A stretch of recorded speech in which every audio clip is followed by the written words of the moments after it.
Welcome to Tanakh Talk.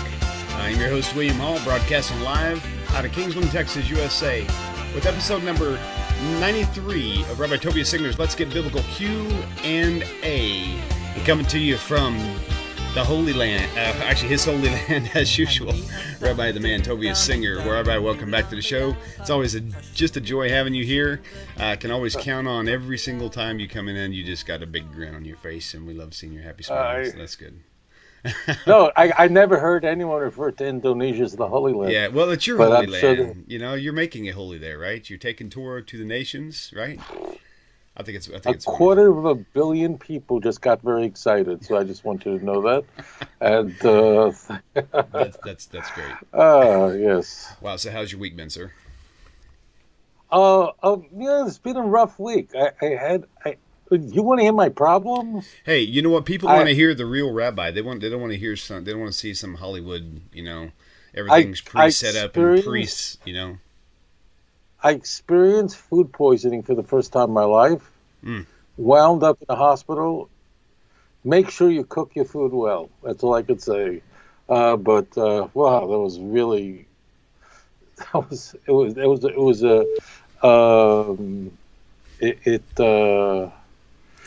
it was a challenging week. But Baruch Hashem, I'm fine. That's good. That's good. Thank you. I want to thank all the doctors and everybody, and the Chinese doctors and everybody. When I say Chinese, they actually use some Chinese medicine, which was very helpful. Did you? It's weird. They have Chinese medicine here. I've heard that other countries' medicines are either like way stronger than America or way weaker. I can't remember, but there's something not the FDA, but whoever's over the medicines and stuff is actually limiting us or something like that because of their trying to keep their fingers in everybody's pockets. I don't know. Is that true? Have you heard that before? I don't know enough about this, but I'm going to say this. The Chinese have a very long history. They've been around for thousands of years. They have a history of 5,000 years, right? They've been working on acupuncture, and it works. For those of you who ever get this crazy pain where you split your back out, you have to find like a really top practitioner. It works. In fact, they don't make money from me because I only go see them once and they never see me again because I feel great. And the Chinese medicines are also, I'm like a conservative. I believe in I'm I'm not a vegetarian. I'm not anything. But Chinese medicine, I'm not saying I'm not in any way dismissing Western medicine, but they know it's big and it does work. It's serious and it really blows my mind. So I want to thank the Chinese for two things. First of all, for General Chow's chicken and also beef and broccoli. Oh my gosh, I wanted to thank you for Chinese food, which I haven't had in so long because there's no kosher Chinese restaurant in Indonesia. Oh, I love Chinese food, but really the Chinese medicine, from acupuncture to the stuff, it's serious. They know what they're doing. They weren't sitting around doing nothing for 5,000 years. They've been working on this thing. Like people worked on the atomic bomb. That's what I say. It really is. Because I'm a real Westerner, and I'm not into herbal schmerbal, nothing. I'm into give me the antibiotic. I'm not into natural healing. I don't believe in kinesiology. I don't buy it. No, I don't say I don't buy it. I don't know enough to say I don't buy it. I'm just like, give me the antibiotic. But if you ever throw your back out or you spin your ankle out and you're in pain, find a top practitioner in acupuncture. It will blow your mind away. Because at the end, one other thing I'll say, and we'll go to the show. Okay. I have a phobia since I'm a child. Do you have any fears? Phobias?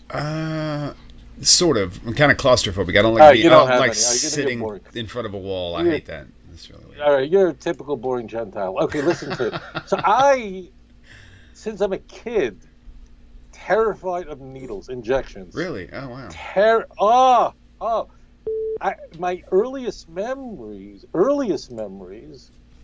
are being brought to the doctor, and I'm old enough. Many listeners are not old enough.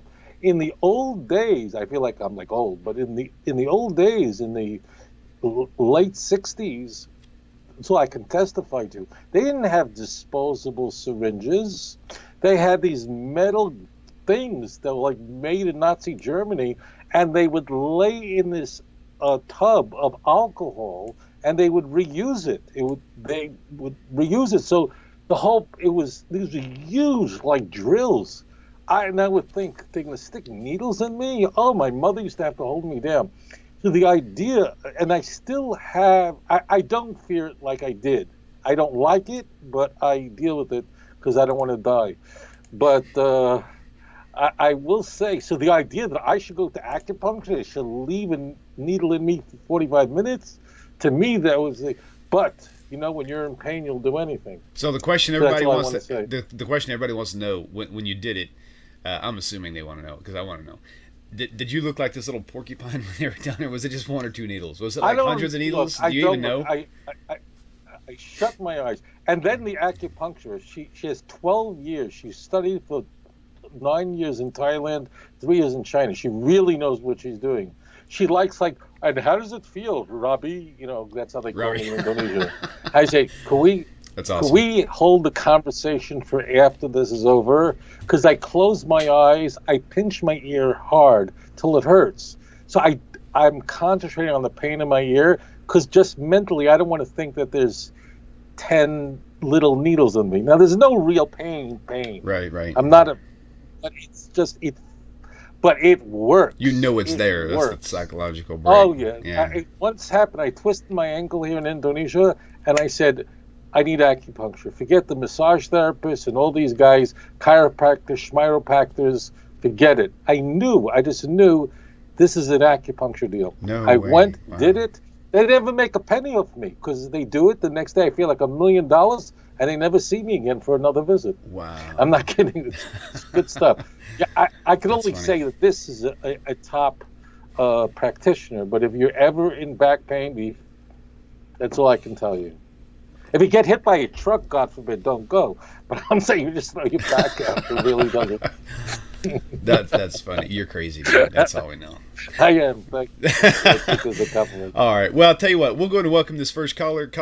Thank you. By the way, the phone lines are the phone line number 855-952-4253 will be on your screen in just a second. I kind of hid my screen. And there it is. But the phone line is actually, we have a caller on right now. But I'm going to go ahead and put the phone number up right now, just so that when he hangs up, you guys can call in. We've already had like 4 or 5 callers on top of him, but I can't answer but one call at a time. So If you call in, leave a detailed message so I can review it later. It might get played on air. Because if you try to hang up and call back, you may not get through. So take advantage of the connection point. So caller is Robert Ward, and he is from Silicon Valley, California, in San Francisco Bay Area. Robert, welcome to the show. Talk about creatures. Hello, greetings. Greetings. Talk about creatures of habit. I just told everybody your name, and I said, please tell us your name and where you're calling from. Skip that part. You're correct. That is my name. Very good. Very good. What's the question for Rabbi today? So, my question is that the Masoretic text sets forth a tradition of vowel points, but doesn't a Torah scroll have to be without these vowel points? And why? That's my question. Okay, Rabbi, got a clear take on that? Easy. Perfect. Beautiful question. Robert, and I'm grateful. That's a very good question. Robert, thank you for calling in. So, I'm going to pass it over to Rabbi right now. Thank you, sir. Okay, great. Okay. All right. So the question is, let's talk about vowel points. There are 22 letters in the Hebrew alphabet, and all the letters are consonants. Every Hebrew letter is a consonant. So imagine the English language, and you just strip out all the vowels. That's what the language is. So, but you need vowels, because without the vowels, you can change the meaning of the word, and you could change the vowels around in 1 second. Take bat, bit, cat, kit, whatever. I'm sorry, kit, whatever. Dad, did, right? Change the vowel, bingo, it's all over, and the meaning changes. So in Hebrew, the vowel points that were given, the vowels, not points. We'll take out this is very critical. The vowels were part of a Messiah, which means they're part of the oral Torah, the Torah Sheba'al Peh. They were given to us by Moses at Mount Sinai, so we know what vowels go beneath each word. And for example, if you change, and it's very critical, I want to say this about the Christian Bibles, because I deal in this in 99.9% of the time, even though, and I don't mean this disparagingly, please, this is not, okay? But Christians are taught, oh, we don't believe in the oral law, we don't believe in the Talmud, and we don't believe in all this. Your pastor's a nice guy. Not always, but they don't know what they're talking about. Why? The vowels are all oral Torah, oral law. None of it. And by the way, you can call up any professor at the most conservative Christian university, and everything I'm telling you will go to it doesn't make a difference what your source is. What I'm saying to you, everybody knows. This is foundational. So, the Torah was given to us by Moses of blessed memory, our teacher. I hope I should merit to see the resurrection and see him from far away. I'll be too scared to go near him. Anyway, so Moshe Rabbeinu, Olav HaShalom, gave us the Torah, and the vowels were orally known to us. So, for example, in Exodus 23:19, I'm just giving you one example. The Torah says, you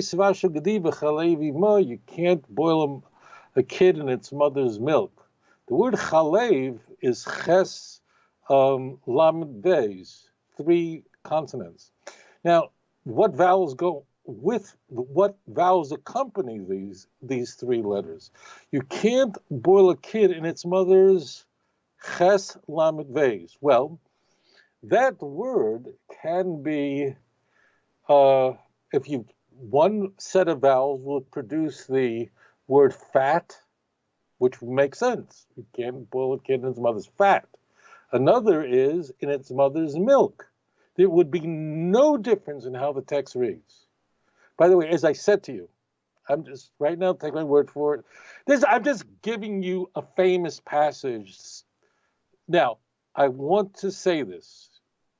In respect to the Christian Bibles, they all agree, they all follow the oral Torah.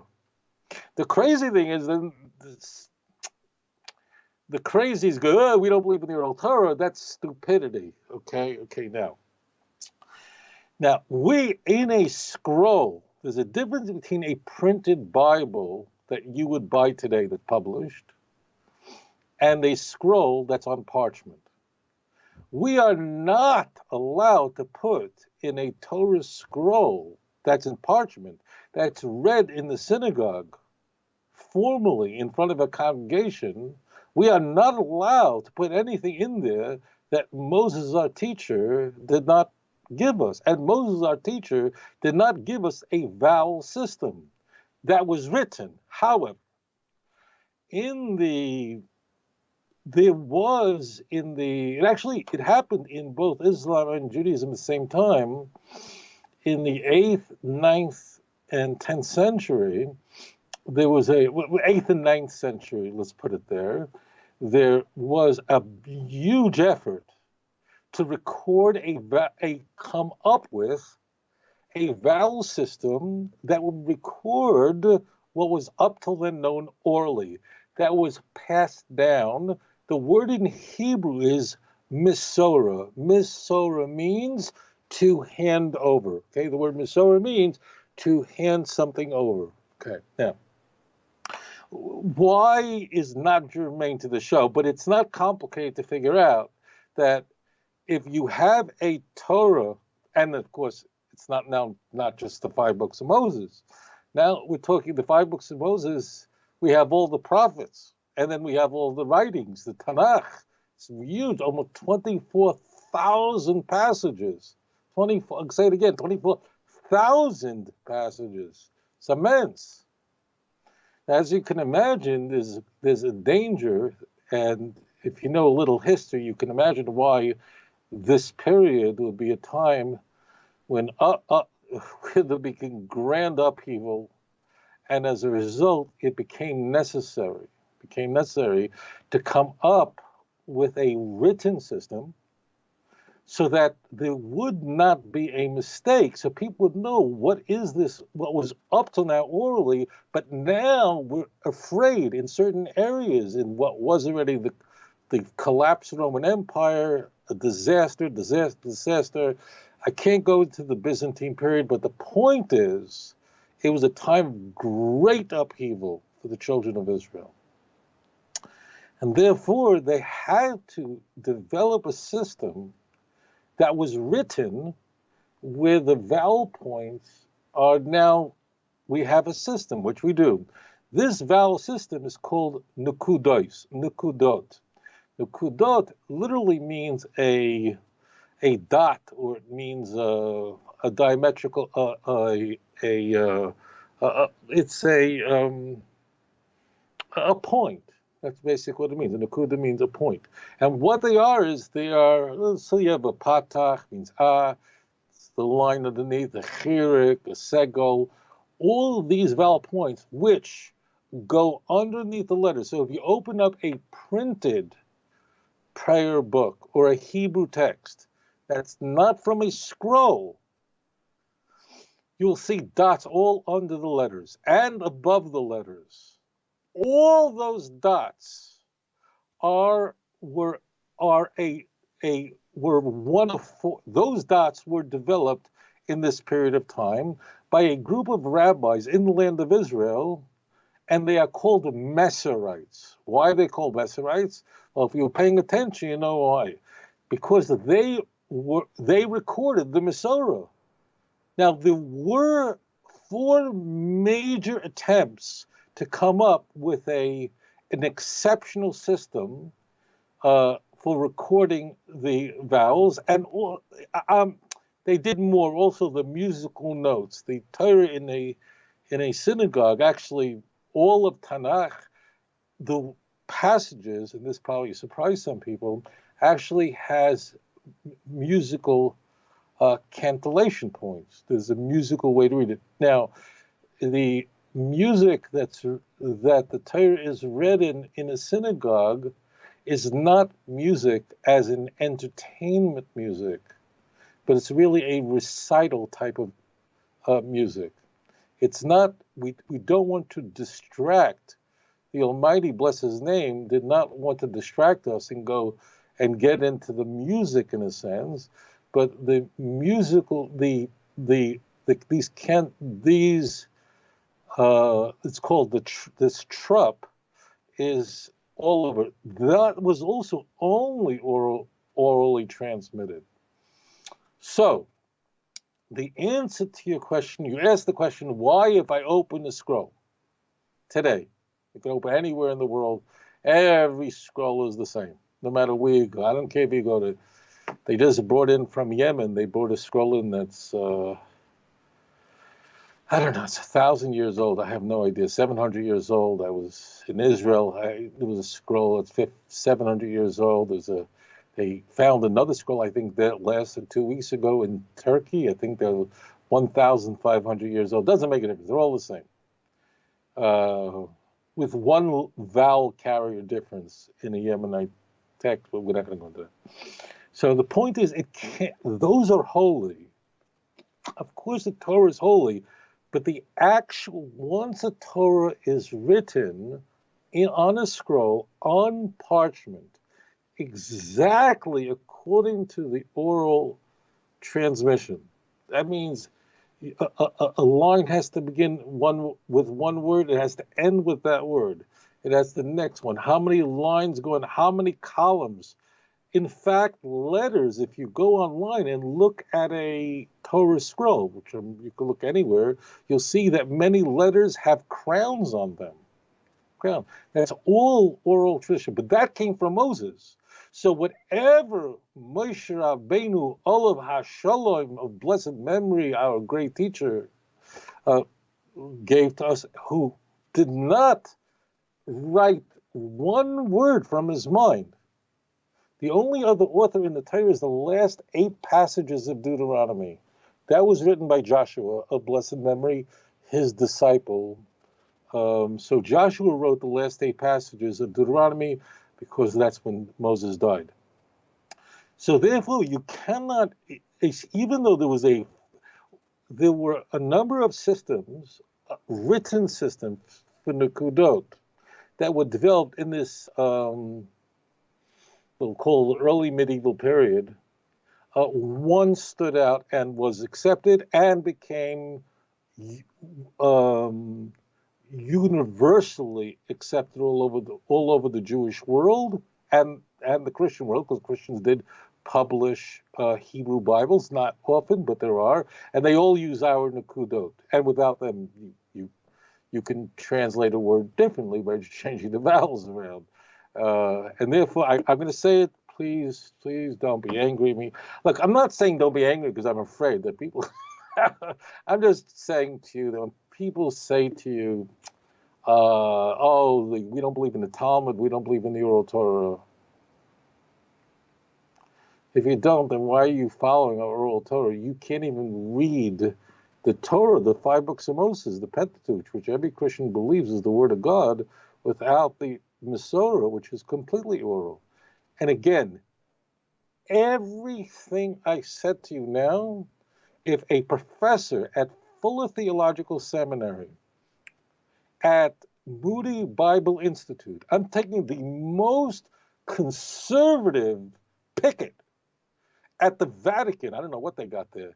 You take a professor of biblical Hebrew, if he was sitting, he would say that everything I just said is correct. This is, and I'm sure you could go online, and this is, what I'm saying is just very superficial. So therefore, a scroll has to be pure, has to be only what the prophets wrote. We don't add, chas v'shalom, not. And therefore, we can come up with written systems, but we never, God forbid, put that on the parchment. That has to remain without the vowels. And in fact, when a person reads the Torah on the Sabbath, so if you're really good, like, we have in our family a lot of Torah readers, because on Shabbat, every Sabbath throughout the year, we essentially, the entire Torah, the 5 books of Moses, is divided so that every Shabbat we read a portion. Most people know this. And in the synagogue, someone reads from the scroll. They've got to know every vowel by heart because it ain't in there, and they have to know the vowels.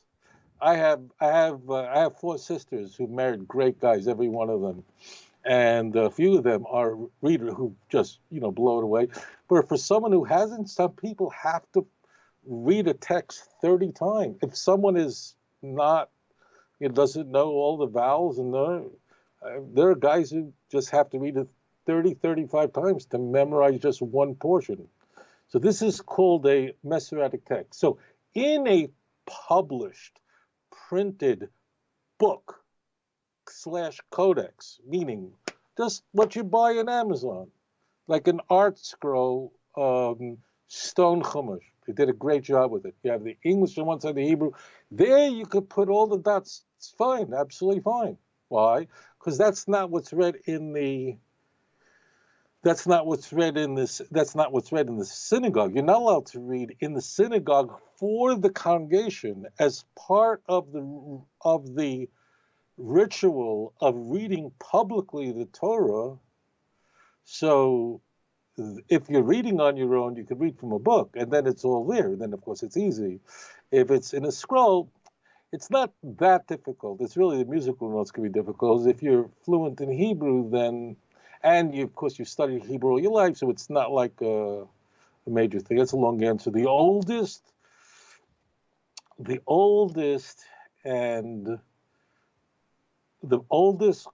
codex we have, again, codex just to mean the book, the oldest Masoretic text we have is not complete. And that's the Aleppo Codex. And Aleppo, unfortunately, has become a very famous place because it's a city that's been destroyed by the civil war that is ravaging Syria. But the Aleppo Codex, not all of it, but a great deal of it is in the Shrine of the Book in the Israel Museum. I take guide tours in Israel, and you can see that they actually change them around so you can see them. And that is, the date of that is 930, let's say, 920, 930.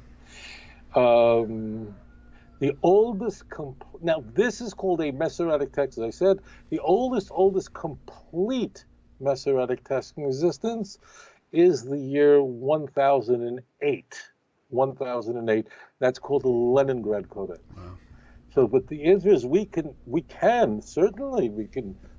have commentaries in a Chumash that you buy online on the bottom with all the super commentators helping you out, giving you ideas. But you can't dare put that in a scroll, because a scroll to a Jew is a 5 books of Moses book is holy.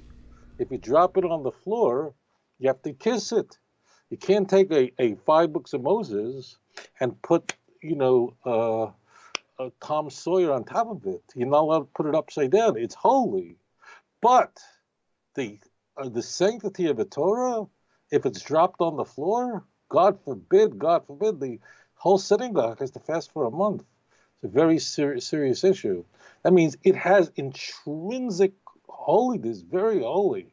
So therefore, nothing can change, no additions. We cannot add in any of those nukudos. So therefore, and people get so confused with this Masoretic text. Oh, this isn't going to say it. And look, people go, oh, the oldest Masoretic text is, from the 10th century. People tell you that, shut off. They don't know what they're talking about, and their scholarship is coming from Wikipedia. They just don't know what they're talking about. You got to be careful, because it's just like you wouldn't go to if God feels something's wrong with you, you wouldn't go to a guy who was a high school teacher who taught, who took pre-med and never went to medical school. You got to really know what you're talking about. You got to speak to someone who's a real scholar. Or else you will be, you're going to be blown. So a Masoretic text is all the Hebrew text. It means the consonants are all there, but in addition, the vowels are included and the cantillation is included. There are some other things that are done sometimes to give you a notation that something interesting is going on. That could be there as well. It's beyond the scope of this show, but what I've just told you is 99% of it. But none of this can be ever added into a scroll, because the scroll is holy. Okay. You're not allowed to change it. Never, never, never. Okay? So in short, just because it's got the Nikudot doesn't mean it's Masoretic or something. None of this other stuff. Just the Nikudot are just something they created later to help you read, right? I mean, because this question, I think, if it has Nikudot, it is a Masoretic text. Oh, okay. See, I'm learning something good. A Masoretic text, because it's my fault. I don't even know why I'm on show, because I may seem scatterbrained at times, because my brain is like going, and I'm going, oh, this. So a Masoretic text means that it includes the Hebrew consonants, the 22 letters of the Hebrew alphabet as given to us by our prophets of blessed memory. But in addition, the written system that ultimately was adopted is included as well. Okay. We have, of course, the Dead Sea Scrolls that go back 2,300 years old or 2,200 years old, but there's no Nikudot. So don't let people fool you with stupidity. If I had $1 for every idiot, people who just don't know. It's the truth. Look, if something, God forbid, was really wrong with you, you'd go to a doctor, and you'd want to go to a good doctor. Every Jew I know wants to go to not only a doctor, but a top doctor. He's the best doctor. He's such a good doctor. You can't even see him. No one ever saw him. He's the head of Mount Sinai, the head of Mount Rushmore. If you really take care in your life to go to a knowledgeable doctor who has a good reputation for your physical body, al achas kama v'kama, how much more so? If you have any question, whatever, go to a scholar. I don't have to me. Just find a real serious scholar and go to and listen. If you're interested in truth, if you're interested in finding someone that will you just want to be in an echo chamber, who will just confirm what you already believe, then you're not seeking the truth. People do that. And then you could be in an echo chamber. So if you want to be in the echo chamber of Fox News, go to Fox News. You want to be the echo chamber of MSNBC, go in there and you'll hear exactly what you want to hear. And you know what I'm talking about. That's the politics. It's the same thing, okay? But if you're serious and you say, look, I need to get to the bottom of this whole thing, okay? And if you want to know about Judaism and you go to a pastor, would you? What are you going to tell you? Right. You're going to go to a scholar who's a rabbi, a scholar who's a renowned scholar. Get your answer. If your eternity is at stake, if you just want someone to make you feel good about what you believe, then just go into your echo chamber. Go to the guy who's just going to say, "But you're going to be in a lot of trouble." So be careful, because this is such a good question. I get all the time. Oh, you Masoretic. They have no clue what they're talking about.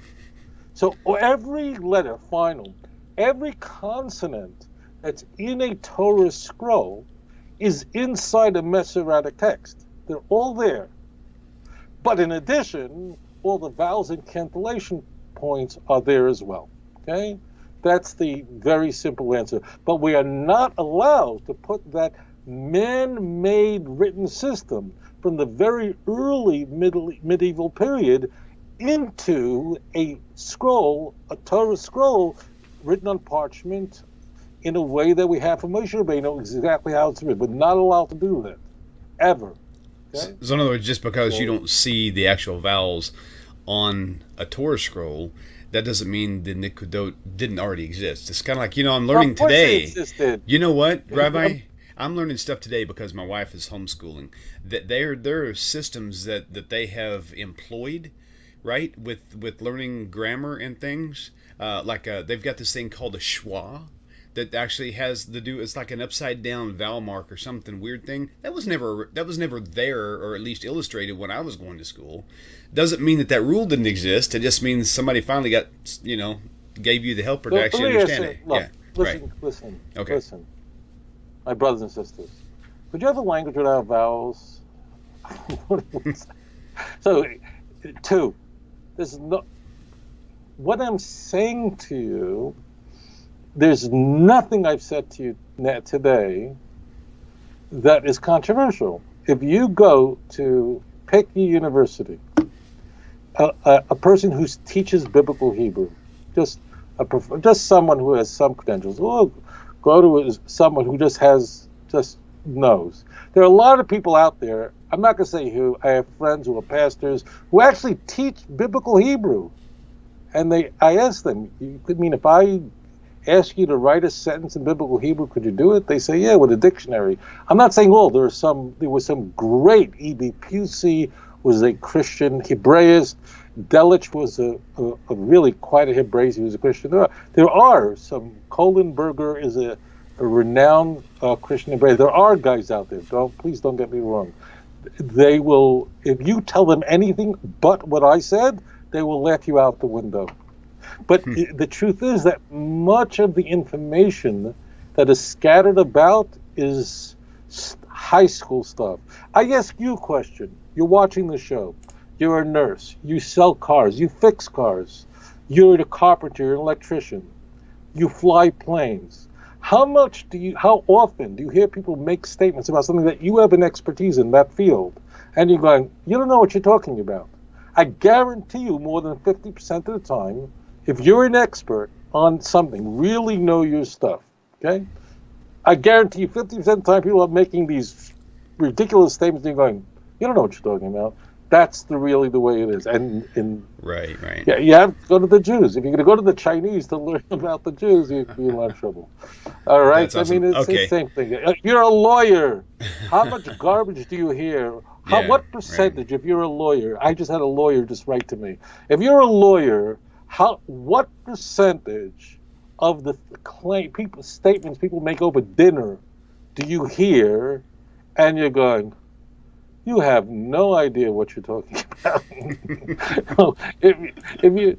Look. Yeah, exactly. Do you understand? Okay, so stop with, we don't believe in the oral Torah. And when Pastor tells you that, it's not he's an evil guy. He does not even think about this. He just doesn't know, right? If you and try it, test it. Go to him. Look, I want to ask you a question. Those dots, if he knows anything, he'll know that it was written later. Most don't. Many will. How do you know that that's from God? He'll say, I'd say it's from the Jews. We know it. Because the King James follows it. The King James follows it. All of them, they have to follow our Masoretic text. 99.9% of the time they follow it. Okay. So all this stuff, I know what I'm saying is big. I mean, it's bigger than the question, but you just got to know it. You got to know it. It's the time is running short, and you got to know answers, my beautiful friends. So very true. I encourage you to continue on it. But that's the answer. So that's the message. Masoretic just has, in addition. Well, his answer just changed my question. Okay, good. Because what a great answer, Rabbi. But once my friend asked me once, I've only been studying Hebrew for about 6 months, and he had asked me why the consonants had changed form, like from the Paleo Hebrew to the modern Hebrew. Mm-hmm. And I don't have any information on that. That's pretty cool too, because there's a lot of Christian background that would tell you, for example, stay on the phone with me for a minute. For example, and this came up in a conversation, believe it or not, yesterday, that the Paleo Hebrew. I was just clicking. I think I just. Hold on a sec. I think I just lost that color. Okay, that's okay. So the Paleo Hebrew, they really pushed to try to help indoctrinate the idea of Christianity using the pictographs, right? And even nowadays with the Yud and then the Hey and then the Vav and then the Hey, that the definition of those letters spell out the crucifixion of Jesus, and so it's pretty bizarre. So anyway, I didn't want to override his question, but man, this is a great place to throw that in there. So. I'm not exactly sure of the question, but as long as it's really complicated to go into this, but as long as the prophets were with us, we used the Paleo Hebrew system. The prophetic period came to an end at the beginning of the Second Temple with the three final prophets of Haggai, Malachi, and Zechariah. And at that period, when we did not have Nevi'im among us, we needed a different... Now, this is very important. The letters are the same letters. It's the shapes that are changed, okay? I don't want anybody thinking that we have... like the words were changed. It's simply the shapes of the letters were changed once we went past it. Would be the reason why is way beyond the scope of this question of the show. Okay. Okay. Cool. That'll work then. All right. Okay. I'm going to do something now, real quick. We're going to play a voice clip. Let me get back to the right screen of something. A caller had left a message here. Give me 1 second. Move something out of the way where I can actually see it. There it is, right there. Okay. You ready? Here we go. I hope it starts from the beginning. I think it will. Hello, Rabbi. I have a small question. In Jeremiah 8:8, it says, "How do ye say, we are wise, and the law of Yahweh is with us? Surely, lo, falsely it hath wrought, the false pen of scribes." It's from Young's Literal Translation. Jeremiah 8:8. So God himself is saying through Jeremiah that the scripture has been written wrongly, and Ezra and Jeremiah were contemporaries, so Ezra must have started writing after Jeremiah prophesied, because both of them were from the same period and same time and have same purpose, because both Jeremiah and Ezra were both from Babylon, so they had similar mission, that is to give identity to confused people, that is Israelites. So in this prophecy, is Jeremiah condemning Ezra, or is he asking people to throw away the old scripture and take up Ezra's notes? Because here Jeremiah is saying that the scripture is false and the scribes have written it falsely. Thank you. Rabbi, please reword that for me especially, because I kind of was following along, but I'm not sure. Did you understand it? You want to play it again? Yeah, I'm Jewish. I don't have a problem with these questions. Okay, go ahead. I love right, you, man. I love you. So if tell you're me, offended, my friend, stop. Tell me the question again, just in case there's others out there, the rednecks out there like me who didn't get it altogether. Okay. So in this is it is possible. I don't know that this is the case. I'm going to say it. It's possible. This definitely. If you ask me, what are the top 10 misunderstood verses in the entire Tanakh, this would definitely rank in top 10. I'm not going to say it's the most. There are a few others, but this is definitely one of the top 10 completely misunderstood. I mean, completely. Like, it's not only it's not understood, it's the very opposite of what is intended. So there is a verse. Let's start with the pasuk he's talking about. It's in the book of Yirmiyahu Hanavi, Jeremiah, a prophet who lived at the very end of the first temple period. He's a Kadosh Mirechemima. He was a very holy man, and how he's perplexing, because how he survived what the dirge of Jeremiah and Rembrandt brings out in his painting. Jeremiah's pain, yet he was able to pick up. Now, first of all, let me just quote the verse, okay? And the problem is that, and please, everybody, forgive me. Very few people read the book of Jeremiah. They just don't. And it's a hard book. It's not a hard book, but it's not simple reading, but you got to know what's going on. First, the pasuk. The pasuk says, Eicha soimru chachamim, hanachnu b'seiros Hashem itanu, achein hine lasheker asa 8 sheker seifrim. Which means, I didn't get how he translated it, but how could the wise one say? I don't know. What does the King James translate that as? I don't know if you have it in front of chapter 8, verse 8. What does the King James say? How do the wise people say the Lord is with us? The Lord and God is with us. But behold, the lying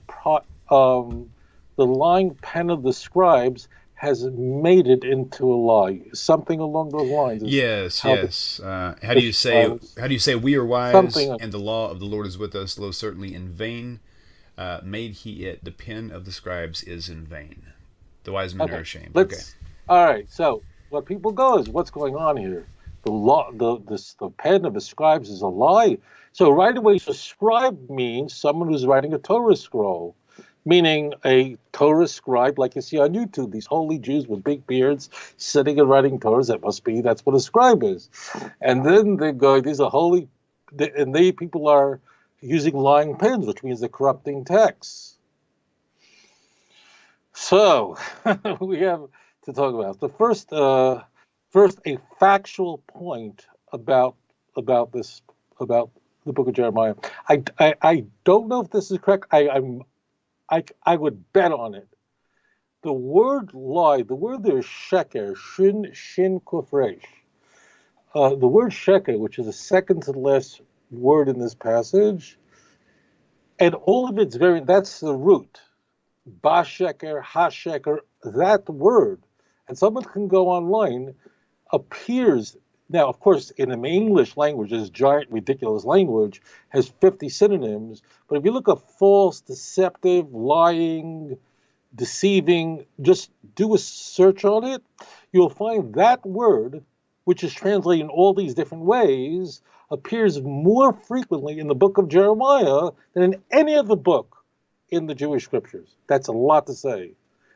I will say I'm 90% sure I'm correct because I didn't do a search, but I'm fairly sure that you will find it in the book of Jeremiah. What is going on? Not only that, prophets. I just want to set this up. So prophets called liars, wise people called liars, lying pens, they're lying. Everything is lying. What is going on? How can a prophet lie? A prophet, this is what everyone's question should be. A prophet is a man of God. He's a Navi. He's speaking in the name of God. What do you mean, how can a prophet lie? Prophets are, just so you know, in Tanakh, the good people, okay? They're the people who bring a message from God. Prophets are not liars. So what's going on over here? Okay, so first, a few factual, chronological points about what this gentleman called in about. There are some mistakes, but those mistakes are, I'm not being picayune. Technically speaking, first of all, Jeremiah was not from Babylon. Jeremiah lived in the land of Israel. Jeremiah was, 90% of the Jews went to Babylon. But Jeremiah actually went to Egypt. He didn't go to Babylon.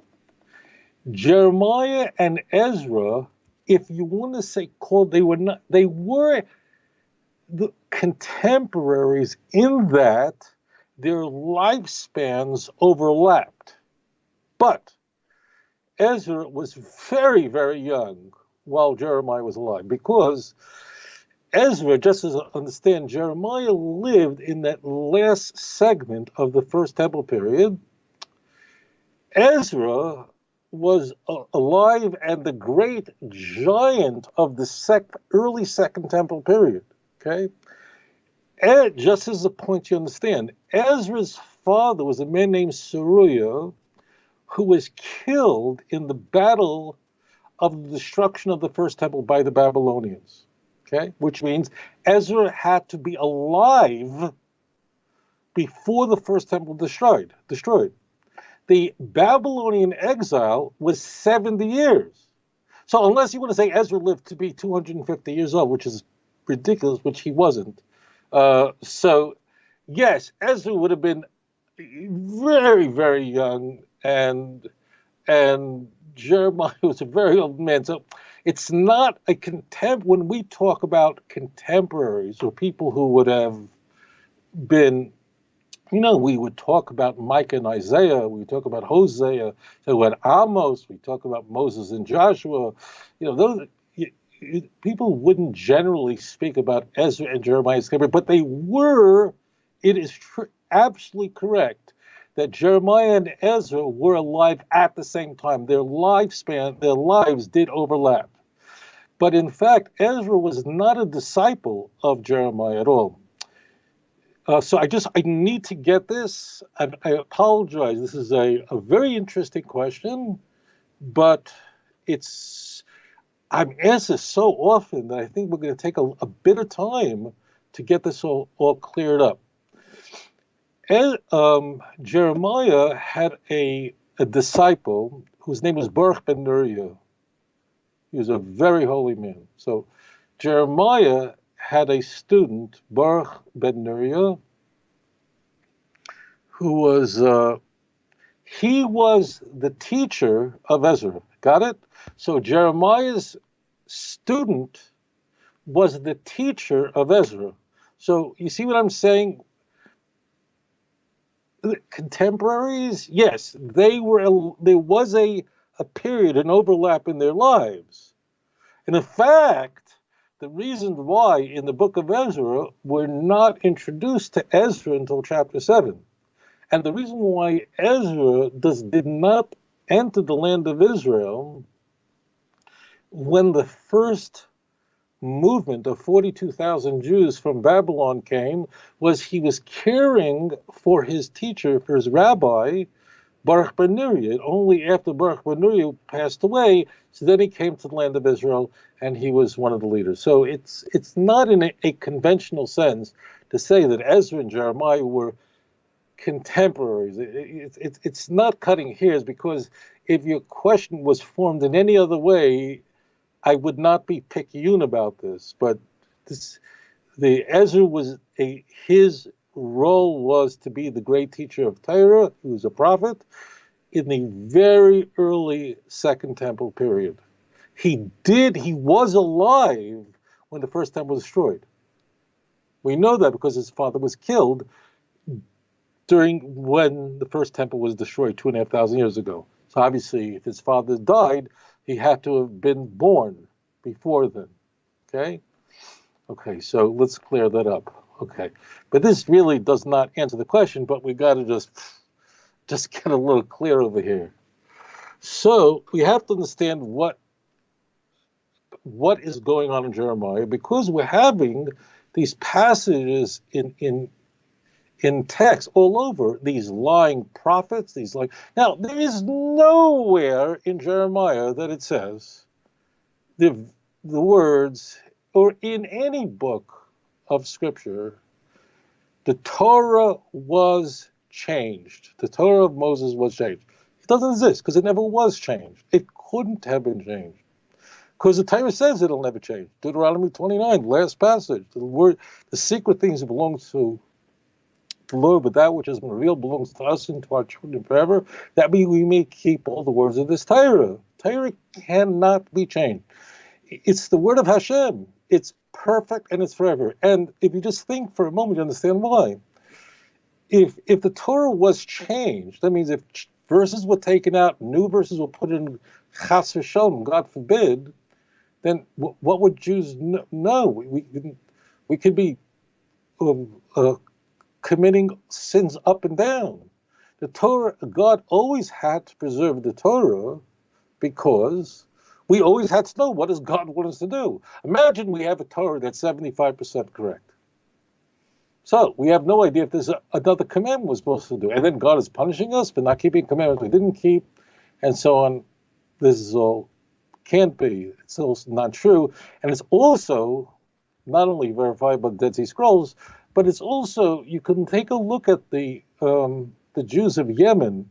And I'm going to get in a moment. I know you're all waiting for what is it talking about. And I say Yemen is important. Yemen is in the Arabian Peninsula and is, or was, because now almost the entire Yemenite Jewish community, because of the terrible turmoil there, has been, they're gone. But the Yemenite Jews have been there for 2,500 years. They have been there from ready destruction of the first temple.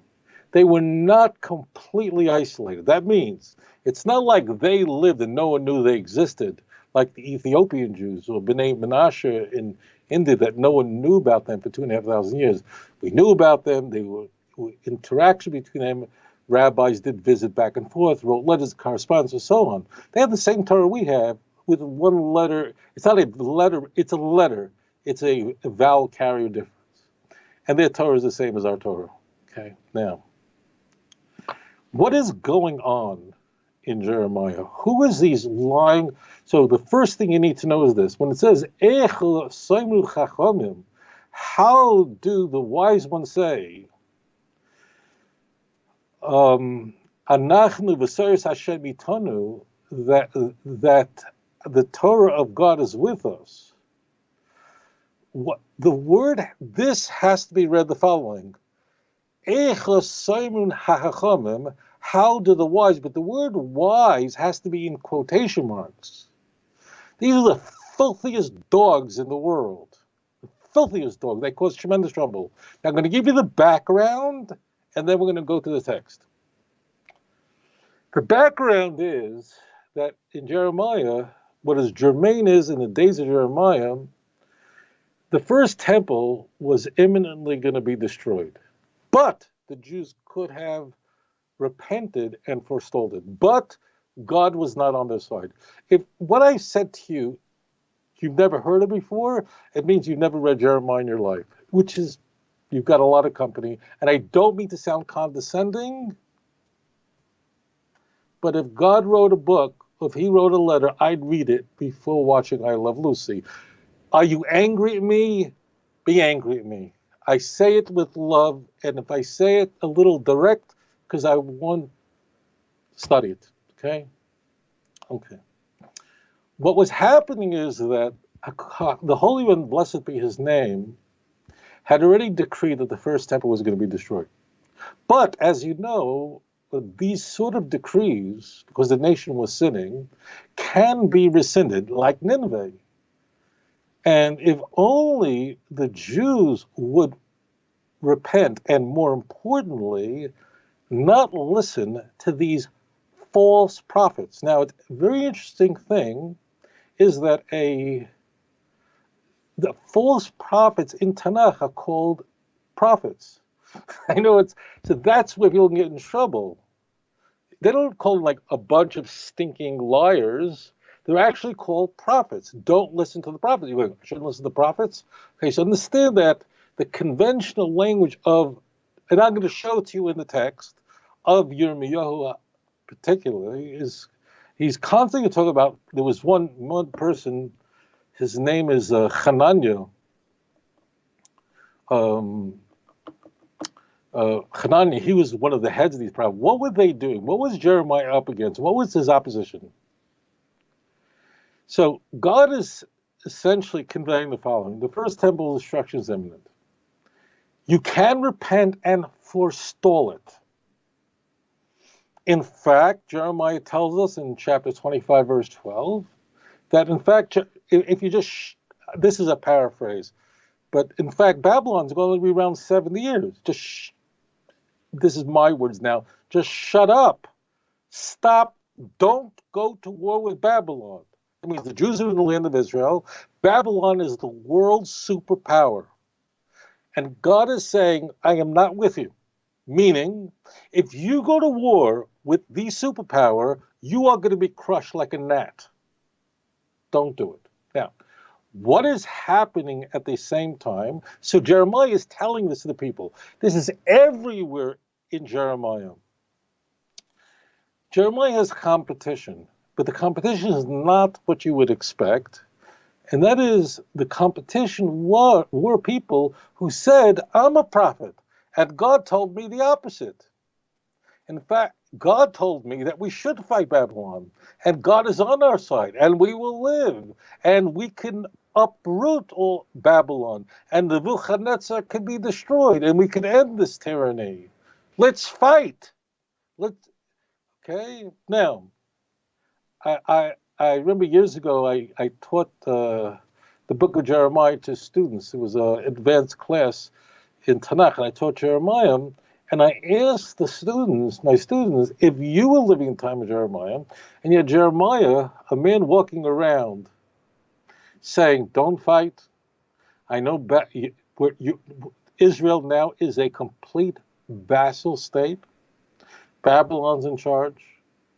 If you fight, you'll lose. And then you have these people, these false prophets going, we can win. God is with us. We have the temple of the Lord. And when the temple of the Lord is with you, everything is good. And you can bring sacrifices. And they will not destroy us. And we will win. And we will win on behalf of God. You hear the message? They sounded more religious than Jeremiah in a sense. And I would turn to my students. They were bright kids. And I asked them, who would you side with if you lived at that time? You have one guy saying, don't fight, you'll lose. You have all these people who are religious Jews. These were not people worshiping Baal. They weren't worshiping idols. These were guys with beards. These were religious people. They weren't idol worshipers going, God's with us. Who would you follow? And I remember, my students would stare at me and go, I have no idea. Okay. And tragically, people were torn. They didn't know to listen to Yirmiyahu or not. Yirmiyahu, of course, was correct. Yirmiyahu is saying they're liars. Okay, so we need first I want to give you the background, and then we'll look at the text, okay? We'll look at some text. And if you want to, of course, go through Jeremiah, it's everywhere. Just look up the word sheker. If you have a program, or I don't know what they have on internet, Shun Kuf Resh, if you could search that root, it's everywhere in Jeremiah. So Jeremiah is saying, don't listen to them. God, they're liars. These people are writing these letters. They're false. They have a lying pen. And that's just that verse. They say God is with us. God is not with them. But again, these are not idol worshippers. These are people who are very dangerous because they're leading the nation, or they actually succeed in leading the nation to rebel against Nebuchadnezzar, against Babylon, a war they couldn't win. Why? Because their sins. They didn't merit to defeat Babel. Okay, got it all? So this is, in fact, the Jews were so perplexed, they didn't know what to do, that some of them came to Jeremiah and said to him, we're having dreams. These prophets would come to them. You ever have people say, some god or demigod or prophet came to me in my dreams? And that people came, Jeremiah said, shut up with your stupid dreams. Get paraphrased. But look up Jeremiah 29, verse 8 and 9. Stop listening to your dreams, your foolish thoughts. You're having dreams about God knows what. You're causing yourself to have these dreams. Don't listen to them. The tragedy that occurred, I'll finish first of all the background, is that the Jews Jeremiah almost got killed. When I say almost, within a hair, he was killed. He was once thrown into quicksand. A black slave saved him. He came within a hair of getting killed for doing this. I mean, the Jews because he's saying, don't fight Babylon. I mean, what do you, whatever. So the tragedy was people were really unsure if they should listen to him or not. And they didn't know who was the right prophet. These guys are saying the right prophet. They look totally religious, and these guys are saying they're the right prophet. They look totally religious. Who's the one? And Jeremiah said the temple's coming to be destroyed. There's a way out, but the temple's going to be destroyed. And the lies they're telling you, that you have a temple and you have a sacrificial. This is the whole Deuteronomy. This is the whole Jeremiah 7. The whole Jeremiah 7, Jeremiah is saying, stop letting them lie to you, that you have the temple, you have the sanctuary, we have sacrifices, we have blood, you'll be covered in the blood will save you, the sacrifices will save you. They're lying to you, Jeremiah says. That chapter, Jeremiah 7, nearly got Jeremiah killed.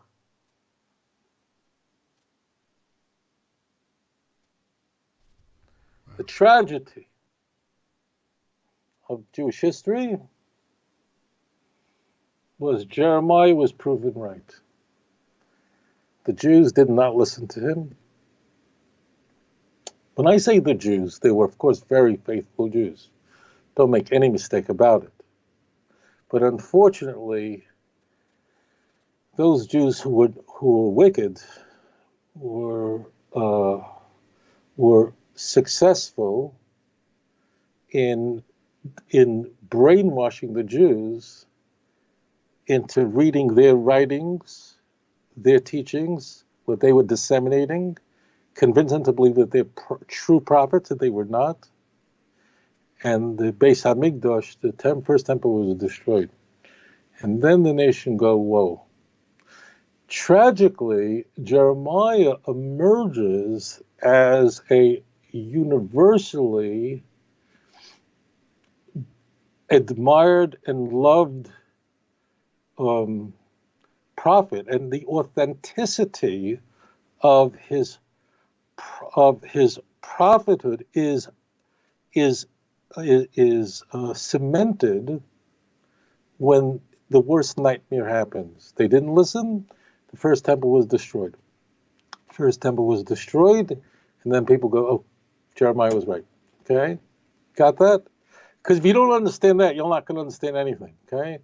What happens next, I'll just give you the story, then we're going to look at a few texts inside. What happens then is the first temple destroyed. The Jews, about 90% of the Jewish people are sent into exile. This takes place in the 9th day of the 5th month. The first temple is destroyed on Tisha B'Av in August of that year. This is the same day the second temple was destroyed, and many other calamities of the Jewish people. So about 90% of the Jews are exiled to Bavel, to Babylon, east. There is a small contingent of the numbers. Let's just say 8-9% of the Jews go south to Egypt, okay? Nebuchadnezzar, the king of Babylon, was not an anti-Semite in a classical sense. It's beyond the scope of this show, but if the Jews listened to Jeremiah, Nebuchadnezzar would not have destroyed the temple. Nebuchadnezzar just said, paraphrasing, shut up, do what I tell you, and you can keep your king. Okay? He's not, he's not some horrible psychopath. He's a bad guy, but he's not bad like what we think of. He would have allowed the Jews to, and it was not, the destruction of the first temple was not the, I hate using this word, it was not the Holocaust, the destruction of the second temple. In fact, Nebuchadnezzar allowed a small contingent of Jews. Once the first temple was destroyed, he permitted a small contingent of Jews to remain. Remember, this is in, let's say, August. It's in the on the 9th day of the 5th month, the first temple is destroyed. Jews are carried off. But he actually allows the land to be cultivated by a small contingent of Jews that he trusted. The land of Israel only gives fruit for the Jewish people. This is the way Hashem makes it. A bird cannot make babies with a fish. That's the way it is. The land only conceives for the Jews. So he allowed a contingent, a small group of Jews to remain in the land of Israel. Again, this is the 9th day of the 5th month, the temple is destroyed, under the leadership of a very great man, a holy Jew. His name is Gedaliah ben Achiko. His name is Gedaliah. By the first day of the 7th month, Rosh Hashanah, the Jews who were in the land of Israel assassinated him and basically kidnapped Jeremiah and pulled him down to Egypt. And that's where Jeremiah went to. That's where Jeremiah spent his last days. Okay? So that's the story. Okay? So when we're talking about the lying prophets, lying pen, lying scribes, because they're all writing all this stuff, disseminating it. Don't listen to Jeremiah. We could be fine. We could be fine. That's what it's talking about. It's not talking about that corrupting the Torah. That would be a really important piece of information. The Torah you have is not true. That's true. Here's the true one. Okay, let's go into the text. I get this question quite a bit. It's, again, as I said, if you have the software to do it, just look up the word sheker, if you know your Hebrew, or look up every synonym of falsehood and so on, and it will come up that Jeremiah has that word more than any other book in the Bible. I'm 90% sure, okay? Never did a search of it, but it's everywhere. So we'll go, for instance, to Jeremiah. Let's go to a direct text, Jeremiah chapter 28, verse 13, where this false prophet, his name is Hananiah. Hananiah is the name of a false prophet. There are a number of people with that name. Holech v'armatel Hananiah, go say to Hananiah, Lamar, saying, Koyamar Hashem, Moitos eitz shavorta, you have broken a wooden yoke. It's a very important passage. Vasisa tachtehem Vosiso tachtehen, and in its place you put in moitais barzel, a yoke made of iron. What does that mean? That you, evil, wicked merchant. Now this is a prophet. Now he's a false prophet. So when we're using the word prophet, it's quotation mark prophet. This is Jeremiah chapter 28, verse 13. Okay? So when we use the word prophet, or we use the wise people, it's mocking. It doesn't mean these are really prophets. Okay? So what does that mean? He says, you, Jeremiah, is castigating this false prophet, were a disaster for the Jewish people, and said, you took a yoke. This is a very good, this verse passage in particular is really a very good illustration, because he says, you took a yoke. What's a yoke? A yoke is what holds an animal in place, or a person, and the yoke is made out of wood. Wood is strong, but it's not strong like barzel. It's not strong like iron. You took a yoke, Babylonian's yoke, which is a wooden yoke. I mean, you took a bad situation and you made it a disaster.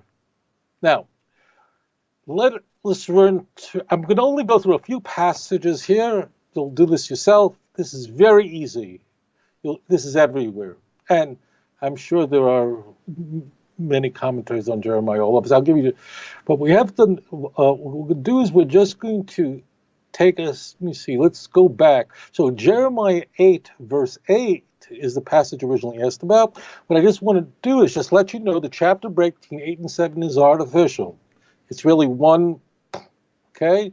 And what we need to do is just like take a step back, because who's being addressed here? Who's these liars? Who are these liars that are? So I want to go back to Jeremiah chapter 7. Jeremiah 7 is it? Maybe if you study Jeremiah, it's possibly the most famous chapter in Jeremiah, because it's a pivotal chapter. It also is an interesting chapter because it says God doesn't need your sacrifices. Take your flesh and throw it on your thing. When did I even tell you about sacrifices? When I took you out of Egypt, Jeremiah 7, verse 20, 21. The Jews, you have to say, in one other context is, this was the end of the first temple period. Who built that temple? Solomon. How long has it been around? 410 years. That is forever. They were going, impossible. We have this temple. We're covered in the blood.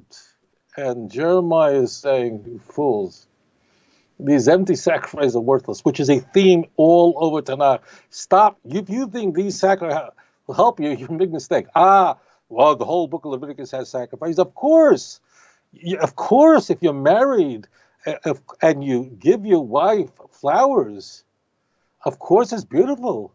But if you bring your wife flowers and then you beat her that night, if you bring your wife flowers and she goes on your phone and sees a text message from another woman, right, she'll take your flowers and throw them out the window.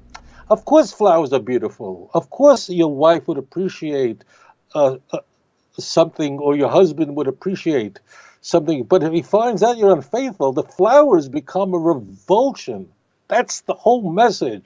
Of course the sacrificial system is, but it had to be accompanied, and the sacrifice is just such a terrible word. There's a great English word called atonement, but at one mint, that's where it really comes from. Korban is the real word, which means to come close to God. And this is what everybody messed up. They thought the ritual would save them. Take a look at Jeremiah 7, verse 4, okay? I'm just going to do this briefly with you, because this show, really, I mean, I could spend here 5 hours teaching Jeremiah. So I'm just going to give you a flavor, but you have the background now, my friends. We'll look at just a couple of passages that are directly germane, and then you'll understand everything that's going on. You understand that when if you read a passage out of context, it sounds like someone's corrupting text. They're not corrupting text. They're writing stuff. They are disseminating false information, and they're a bunch of liars. And we'll see in a moment, they're called prophets. And we'll see in a moment where the word Navi comes from. You think the word Navi means prophet. It actually doesn't. The word Navi comes from another word, and we use it as prophet. But watch a moment. Jeremiah 7, verse 7, okay? Verse 4. Now, it's scathing. It's a scathing chapter. The whole chapter is... because these false prophets are telling them, these liars, these false scribes are saying to them, yeah, well, listen to him. We got a temple. We got sacrifices. We got the temple. Nebuchadnezzar can't do. Babylon can't touch us.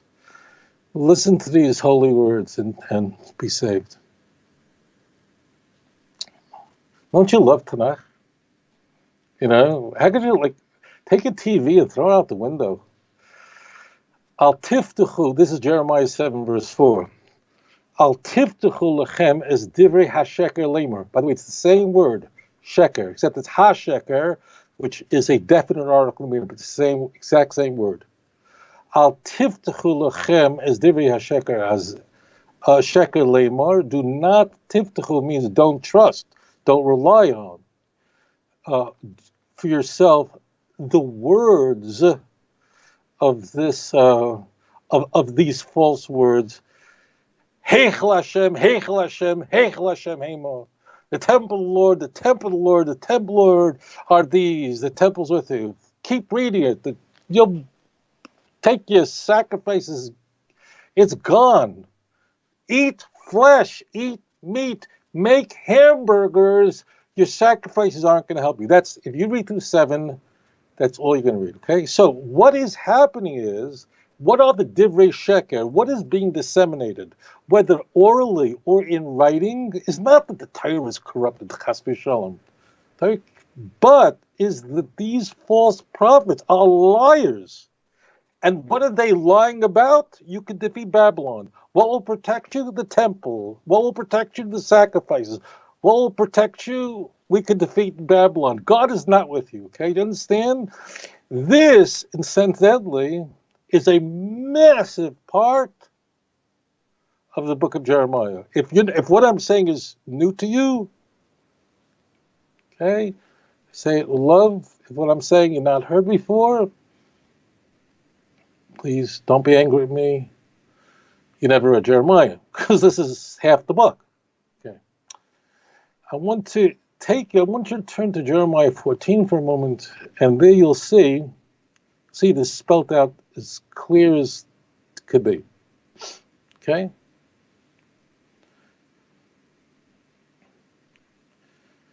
V'omer, and I said, aha. Aha is like alas. Hashem Elokim Hine Hanavim Oimrim. Listen carefully what it says. Behold, the prophets say. This is chapter 14, verse 13. Jeremiah chapter 14, verse 13. We'll just read through a few verses. You'll see where the word prophet comes from, and it's really important. I could do this all night with you, because Jeremiah is a very large book. But I'm just want to show it to you, so it's like graphic, and then you take it as far as you want. I hope to God that something I say to you will make you throw your television out the window and study Tovia. It's really quite exquisite. So listen carefully. Listen to these words. Aho Hashem Elokim, Hine, behold, Hanavim, the prophets. Now it says here the prophets. It doesn't say, it just says prophets. It doesn't say the bad guys. It doesn't say the bums. It calls them prophets. We're going to see in a moment why they're called prophets. But these are false prophets. So when we say the word prophets, in a sense, it's quotation marks. Now watch what happens. Hine hanavim ayimrim lahem. Behold the prophets. Again, this is false prophets said to them, Laisiru, don't be afraid. Don't laisiru cher v'rov lo yilachem. Don't be afraid. Don't be you're never going to see the sword and suffer from starvation. Instead, what's going to happen? Kishalom, there's going to be peace. And kishalom emes etein lechem b'makom hazeh, there'll be peace, and there'll be in this place. Everything is going to be good. Okay?